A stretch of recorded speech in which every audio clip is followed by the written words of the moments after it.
নম্বর যে বিষয়টা বলছিলাম যে মোবাইলের আসক্তি থেকে আমরা নিজেদেরকে কিভাবে দূরে রাখতে পারি। মোবাইল আসক্তি থেকে এটা কিন্তু আমরা ডিজিটাল যুগ না, ডিজিটাল যুগের ক্ষেত্রে মোবাইল আমাদের একান্ত প্রয়োজন, কিন্তু সেই মোবাইলটা যেন আমার কাজে আমি ব্যবহার করি, মোবাইলের কাজে যেন আমি ব্যবহৃত না হই।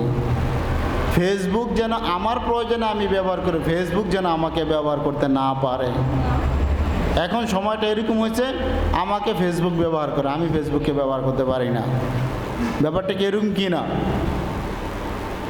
একটু মনোযোগ দেন, কথা একটু মনোযোগ দেন।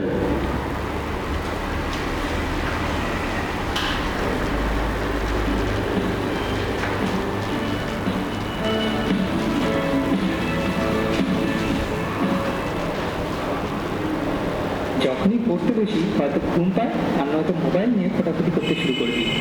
এই মোবাইল ফোনের অ্যাডিকশনটা দিন দিন যেন বেড়েই চলেছে, কিন্তু ফোন ছাড়া একটাও ফোটা দিন কাটানো ভাবলেও যেন এখন ভয় লাগে। যদি আপনার সমস্যাটাও কিছুটা এরকম হয় তাহলে খুবই দুঃখের সঙ্গে আপনাকে জানাতে হচ্ছে আপনি নোমোফোবিয়া নামক মানসিক রোগে ভুগছেন, যেটার অর্থ হলো নিজের স্মার্টফোন থেকে দূরে থাকার ভয়। যে কোনো জিনিস তখনই অ্যাডিকশন বা নেশা হিসেবে গণ্য করা হয় যখন সেটা আপনার জীবনযাপনকে কন্ট্রোল করতে শুরু করে। অ্যাডিকশন বুঝেন, আপনি মোবাইলের রোগে আক্রান্ত হয়ে গেছেন। আমাদের সমাজের 95% ব্যক্তি মোবাইলের রোগে আক্রান্ত, যাদের নেট আছে এবং যাদের স্মার্টফোন আছে। যাদের কি আছে? নেট আছে এবং স্মার্টফোন আছে, এই দুইটার সমন্বয়ে যার কাছে আছে তারা 95% ব্যক্তি মোবাইল অ্যাডিকশনের সাথে জড়িত, তারা মোবাইল রোগে আক্রান্ত। তাহলে আমরা এখান থেকে কীভাবে বেরিয়ে আসবো, আলোচনা আসতেছে। করে অর্থাৎ আপনার দৈনন্দিন কাজকর্ম এবং এমনকি সম্পর্কগুলোর মধ্যেও একটা নেগেটিভ প্রভাব বিস্তার করতে শুরু করে। একটা রিসার্চ থেকে জানা গেছে একজন স্মার্টফোন অ্যাডিক্ট দিনে মিনিমাম 115 বার তার স্মার্টফোন চেক করে। কয়বার? আপনি কখনো গুনে দেখছেন? গুনে দেখেন, গুনে দেখেন। অর্থাৎ প্রতি ঘন্টায় প্রায় 5 বার। যদি আপনার ক্ষেত্রে ওই ইকুয়েশনটা মিলে যায় তাহলে রিসার্চ অনুযায়ী আপনি ওই একই ক্যাটাগরিতে পড়েন। বন্ধুদের সাথে মিটআপের সময় বা লাঞ্চ বা ডিনারের সময়, এবং সবথেকে গুরুত্বপূর্ণ সকালে ঘুম থেকে বিছানা ছেড়ে ওঠার আগেই যদি আপনি সবার প্রথমে নিজের স্মার্টফোনটাকে রোজ চেক করেন, তাহলে আপনার জন্য সময় এসে গেছে এটার ব্যাপারে সিরিয়াস হওয়ার। কারণ এটা শুধু আপনার প্রোডাক্টিভিটি আর কনসেন্ট্রেশন পাওয়ারই না, তার সাথে সাথে আপনার হেলথকেও ভীষণভাবে ক্ষতিগ্রস্ত করে তুলবে। আজ এই সমস্যারই কিছু প্র্যাকটিক্যাল এবং ইজি টু ইমপ্লিমেন্ট সমাধান এই ভিডিওর মাধ্যমে আমি আপনার সাথে শেয়ার করব। তো চলুন শুরু করা যাক। প্রথমেই দেখে নেওয়া যাক কী কী কারণে আমরা মোবাইলের প্রতি এত আসক্ত হয়ে পড়ি। তারপর আমরা এক এক করে সেগুলোর practical plus easy to implement কিছু সলিউশন খুঁজে বার করব। Reason number 1, easy entertainment. মোবাইলের সবথেকে বড় ফেসিলিটি, যেটা বর্তমানে সবথেকে বড় সমস্যার মূল কারণ, সেটা হলো এটা যেখানে খুশি সঙ্গে নিয়ে চলা সম্ভব। এক হাতের মুঠোয় নিয়ে শুয়ে বসে দাঁড়িয়ে যেভাবে খুশি এটাকে অপারেট করা সম্ভব। এবং বর্তমানে ফ্রি ওয়াইফাইয়ের আশীর্বাদে গোটা দুনিয়ার সমস্ত রকম এন্টারটেইনমেন্ট এই ছোট্ট মোবাইলের মাধ্যমে শুধুমাত্র কয়েকটা ক্লিক করেই খুব সহজে অ্যাক্সেস করাও সম্ভব। আর তার উপরে এটা হাতে ঘন্টার পর ঘন্টা ধরে রাখতে তেমন কোনো কষ্টও হয় না। কাজেই এত কম খরচে এত কম কষ্টে এত বেশি সুবিধা পেলে আসক্ত হওয়াটাই স্বাভাবিক। তার উপর এন্টারটেইনমেন্ট কার না ভালো লাগে, কিন্তু সবকিছুই একটা লিমিট পর্যন্ত আমাদের উপকার করে।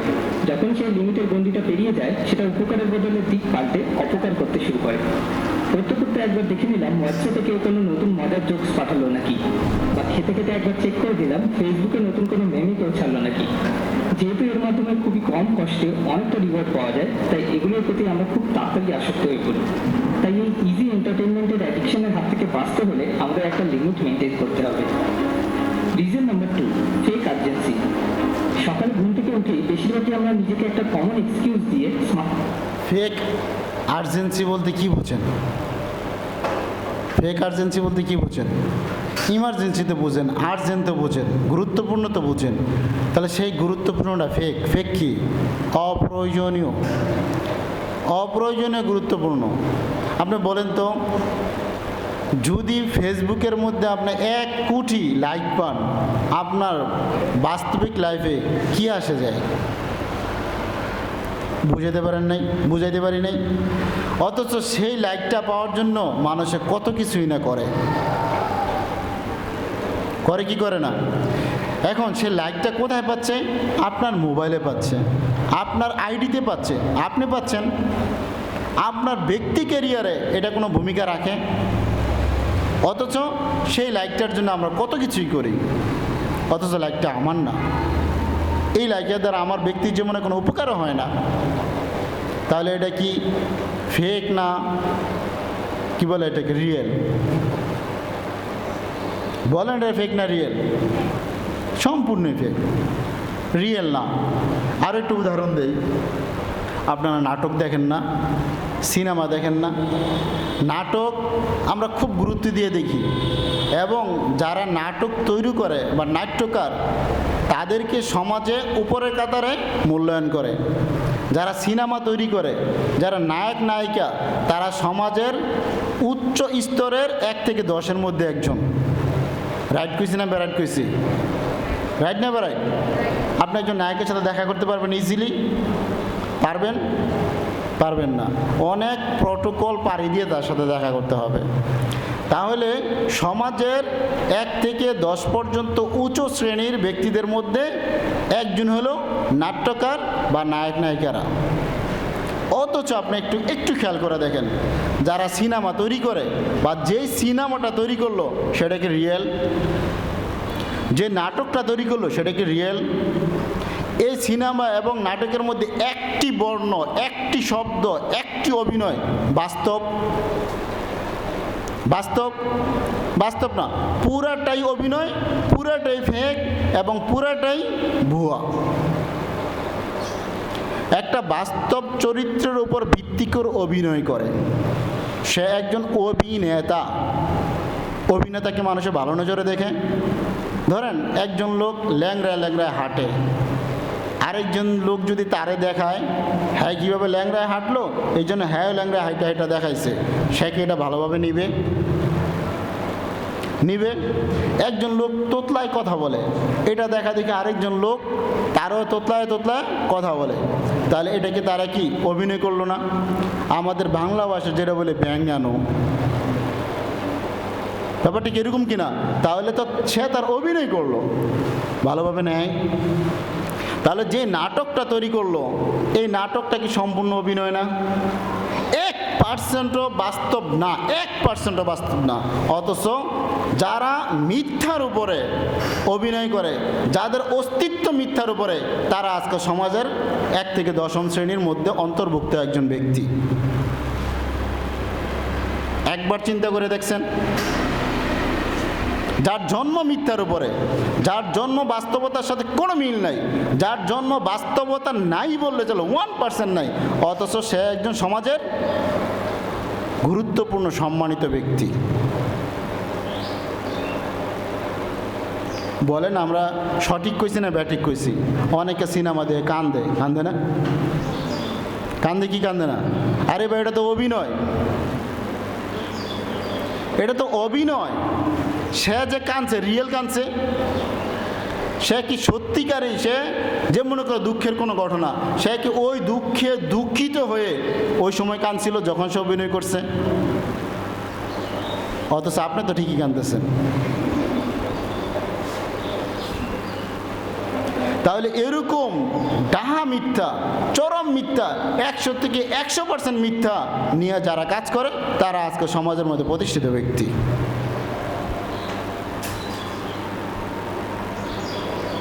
এই বিষয় সম্পর্কে আমাদের সচেতন হতে হবে। আমাদের বাড়ির কাছে একটা চায়না ফ্যাক্টরি হয়েছে, এর আগে গল্পটা জানি কার কাছে বলছিলাম। চায়না ফ্যাক্টরি হয়েছে। এই চায়না ফ্যাক্টরিতে এরা 2 জন মালিক, স্বামী স্ত্রী। স্বামী হাজব্যান্ড উনি বাংলাদেশি, তার ওয়াইফ হলো চায়না। সে চায়নাতে চাকরি করতো, এই সুবাদে ওখানে সে বিয়ে করছে। তখন বিয়ে করার কারণে তার ওয়াইফকে সে এখানে নিয়ে আসছে, নিয়ে আসে 2 জনে মিলে একটা ফ্যাক্টরি দিছে। তো ফ্যাক্টরি দেওয়ার কারণে এখানেই ভাড়া থাকে। তা আমাদের আশেপাশের মহিলারা তাকে যা বলল যে আপনি তো অনেক সময় ফিরিয়ে থাকেন, তাহলে আপনি একটা টিভি কিনে নেন। সে কি উত্তর দিছে জানেন? আমাদের দেশের মানুষের টিভি বানায়, টিভি দেখে না। উত্তরটা কি বুঝতে পারছেন? কি বলছে? আমাদের দেশের মানুষের টিভি বানায়, টিভি দেখে না। আমরা টিভি দেখি। যে সিনেমা বানায় সে সিনেমা দেখে, হ্যাঁ তো সিনেমা বানাইতেই ব্যস্ত, দেখানোর সময় কই তার?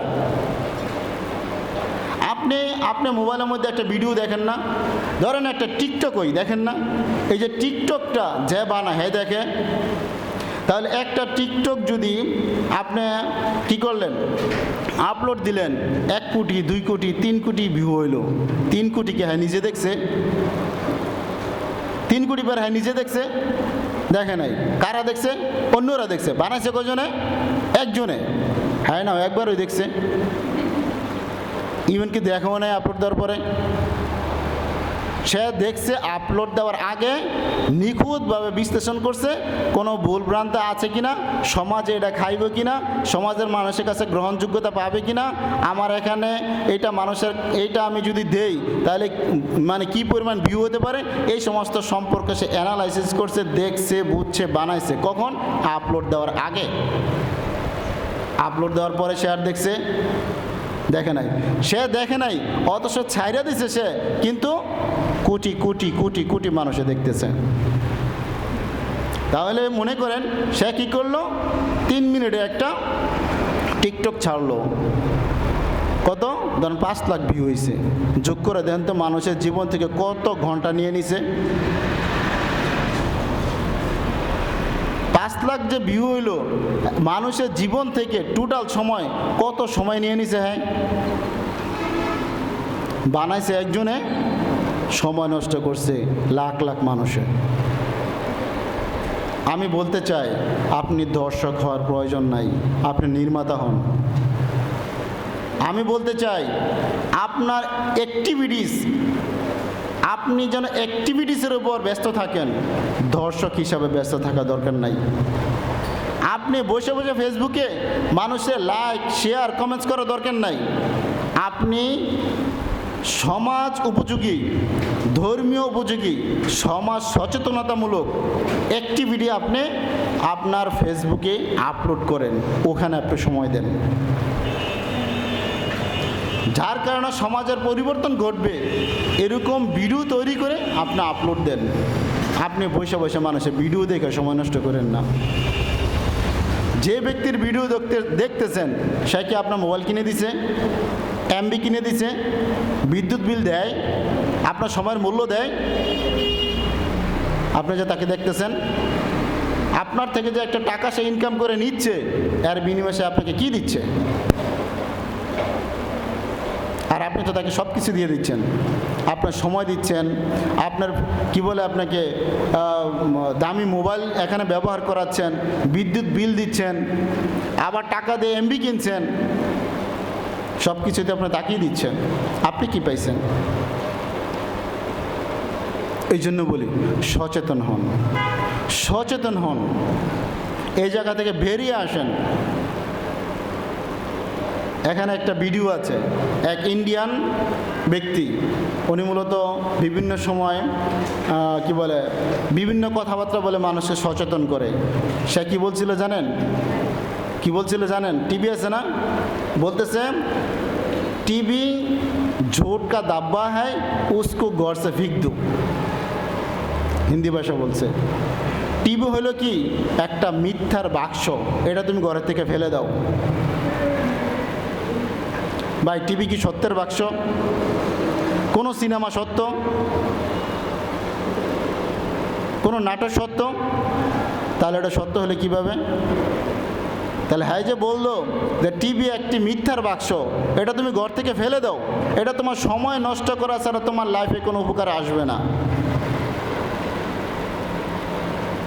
আপনি দেখেন, বাস্তবতার সাথে মিলান, আসলে আপনার লাইফে এই টিভি সিনেমা কোনো কাজে আসে কি আসে না? এই সময়টা পড়াশোনা করেন, এই সময়টা নিজেকে তৈরি করার জন্য চেষ্টা করেন। আর কিছু না হোক, প্রত্যেকের ঘরে তো কোরআন আছে, সেটাই পড়েন, তাও তো পরকালে কাজে লাগবে, দুনিয়াতে লাগুক বা না লাগুক। আর দুনিয়ার যদি কোনো কাজ করেন সেটাও আপনি করতে পারেন, কিন্তু এই মিথ্যা জিনিস মিথ্যা জিনিসের পিছনে অযথা সময় নষ্ট করে নিজের লাইফের গুরুত্বপূর্ণ সময়কে নষ্ট করার কোনো অর্থ হয় না।